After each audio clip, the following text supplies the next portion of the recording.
힘든 나는 사라지고 주님과 함께 살아나는 40일 사순절 묵상 40번째 날입니다. 하주한 목사님께 쓰신 같은 제목의 사순절 묵상집을 함께 묵상하고 있습니다. 40일차 토요일 죽음의 의미. 오늘 우리에게 주시는 하나님 말씀은 에베소서 2장 1절입니다. 그는 허물과 죄로 죽었던 너희를 살리셨도다. 아멘. 예수님의 십자가의 죽으심은 신명기 법에 따르면 하나님께 저주를 받아 죽은 자로 여겨지게 되었습니다. 대제사장들과 종교 세력들은 완벽한 승리라고 생각했습니다. 이게 다 끝났다. 그런데 예수님의 시신을 그대로 십자가에 내버려 둘 수는 없었습니다. 독수리 같은 새떼가 시신을 훼손하는 것이 보통이었습니다. 그런데 무기력하게 도망친 제자들과 달리 예수님의 시신을 거둔 사람이 있었는데 그 사람은 아리마대 요셉이었습니다.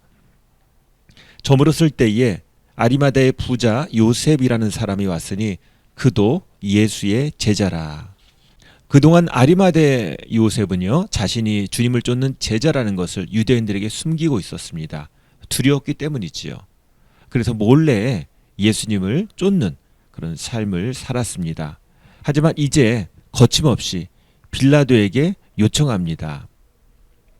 그리고 자신이 묻히려고 준비했던 새 무덤에 예수님의 시신을 받아서 모셨습니다. 이 사람도 예수님의 제자였죠. 그리고 또 그곳에 한 사람이 더 있었는데 바로 니고데모입니다. 니고데모는 예수님의 시신에 바를 모략과 침향 섞은 것, 백근을 가지고 나옵니다. 모두 숨어서 잠잠히 있었지만 이제 담대하게 나타나서 자신이 예수님의 제자임을 밝히고 예수님의 장례를 치렀습니다. 이렇게 예수님께서는 무덤에 장사되셨습니다. 그런데 고린도전서 15장 3절 4절 말씀 보면 성경대로 그리스도께서 우리 죄를 위하여 죽으시고 상사 지낸 바 되셨다가 성경대로 사흘 만에 다시 살아나사. 예수님은 죽으셨지만 이미 하나님 말씀의 그 예언대로 약속대로 예수님은 죽으시고 또한 살아나셨습니다. 토요일은 주님이 무덤에 묻혀 계셨을 때입니다. 그렇기 때문에 별다른 사건이 없고 또 토요일에 드리는 상징적인 예배가 없습니다. 이유는 의미가 없기 때문이지요. 예수님을 예배해야 되는데 그 예배 대상인 예수님은 무덤에 계시기 때문입니다. 예수님이 사흘 동안 무덤에 계셨다는 것은 완전히 죽으셨다는 것을 얘기하고 있습니다.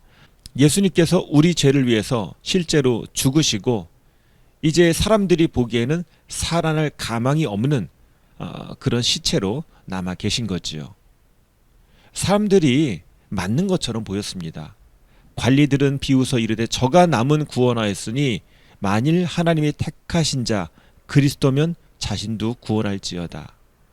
예수님이 죽으심을 통해서 하나님의 택하신 자가 아님을 증거하는 것처럼 그렇게 사람들이 생각한 거였죠. 이제 죽었으니 끝났다. 그 사람들이 말한 모든 것이 헛됐다라고 그렇게 얘기하고 있었을 것입니다. 하지만 하나님께서 예수님을 다시 일으켜 세우셨습니다. 사람의 모양으로 나타나사 자기를 낮추시고 죽기까지 복종하셨으니 곧 십자가의 죽으심이라. 이러므로 하나님이 그를 지극히 높여 모든 이름 위에 뛰어난 이름을 주사. 하나님이 예수님을 다시 살려주신 것입니다. 예수님은 진실로 죽으셨습니다. 그렇기 때문에 진실로 우리 죄가 용서받았다는 뜻이기도 합니다. 또한 하나님의 사랑으로 인해서 예수님 안에서 우리가 구원을 받았고 예수님과 더불어서 우리는 죄에 대해서는 죽고 예수님 안에서 다시 사는 존재가 되었습니다. 내가 그리스도와 함께 십자가에 못 박혔나니 라는 그런 찬양이 있죠. 그래서 그런즉 이제는 내가 사는 것이 아니요 오직 내 안에 그리스도께서 사시는 것이라. 갈라디아서 2장 20절 말씀입니다. 우리가 십자가에서 돌아가신 예수님을 생각하면서 주님께서 죽으신 것처럼 우리 안에 있는 옛사람은 죽고 주님 안에서 새롭게 살아나게 되길 원합니다.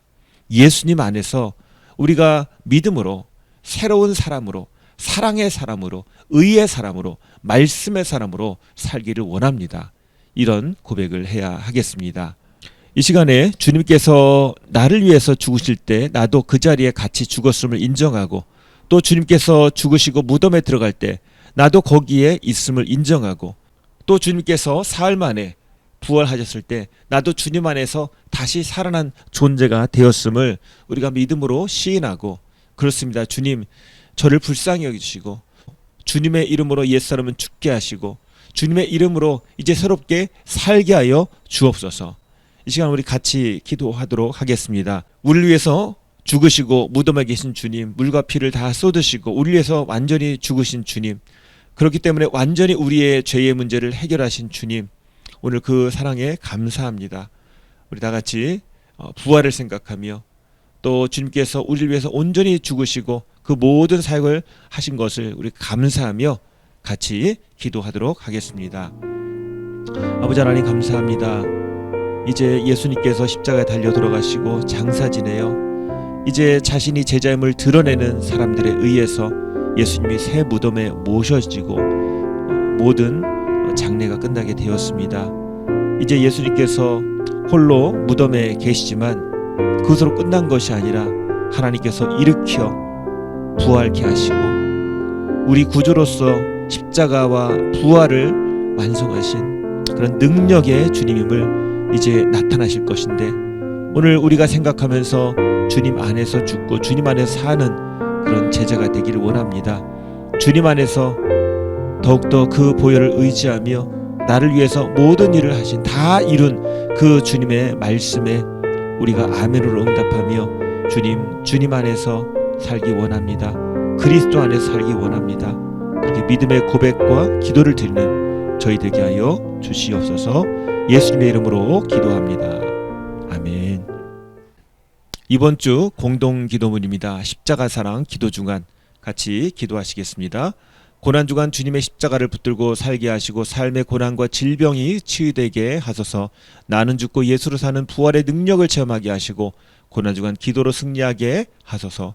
하나님을 사랑하고 이웃을 사랑하는 용서와 화해의 한 주간이 되게 하소서. 외롭고 지친 이웃을 섬기고 잃어버린 양을 찾는 마음과 눈을 열어 주소서. 회복을 넘어 부흥으로 달려가는 교회와 온 성도 되게 하소서. 부활의 능력이 삶 속에 넘치며 열방의 예수 소망의 복음이 흘러가게 하소서. 아멘. 이 시간 이어서 개인 기도하실 때 사순절 기간 동안에 주님 앞에 이렇게 기도하고 깨어 있을 수 있도록 해주신 것에 감사하며, 또 우리에게 맡겨주신 영혼들을 위해서, 또 가정을 위해서, 또 하나님 주신 일을 잘 감당할 수 있도록 힘과 지혜를 달라고, 또 내일 부활절 예배를 통해서 부활하신 주님을 찬양하며 기뻐하며 은혜를 누린 시간 되게 해달라고 같이 기도하시겠습니다.